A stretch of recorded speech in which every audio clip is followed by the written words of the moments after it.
अवयवाचा उपयोग कशासाठी होतो समजलं? मला सांगा, चालण्यासाठी आपण कोणता अवयव वापरतो? पाय.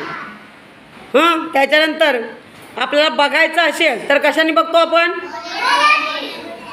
वाकायचं असेल तर? उड्या मारायच्या असतील तर? काम करायचं असेल तर? लात मारायची असेल तर? ऐकायचं असेल तर? स्पर्श करायचा असेल तर? कशाने करायचं? वच्चा. बरोबर आहे. वास घ्यायचा असेल तर? नाकानी. मला सांगा, चावायचं असेल तर? चावायचं असेल तर? आणि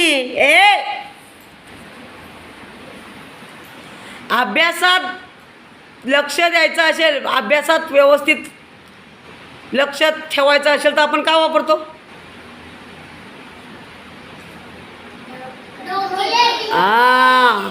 डोके. डोके. अभ्यास लक्षात ठेवायचा असेल तर काय पाहिजे? आपलं डोकं व्यवस्थित असलं पाहिजे. कारण आपलं जे साठवण्याची जी क्षमता आहे ती कशामध्ये आहे? डोक्यात आहे. समजलं? बघा, आपल्या डोक्याला जर मार लागला तर कधी आपली स्मरणशक्ती जाते. समजलं? चला. नाचायचं असेल तर काय कराल? कोणत्या अवयवांचा उपयोग होतो? पायांचा. आणि नाचताना तुम्ही पाय हलवता, अजून काय करता? बरोबर, म्हणजे पाय आणि हात. बरोबर आहे.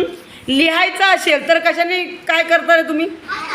हातांचा वापर करतो. बरोबर आहे. लिहायचं असेल तर हातांचा वापर करायचा. बरोबर आहे. समजलं ना? ओके.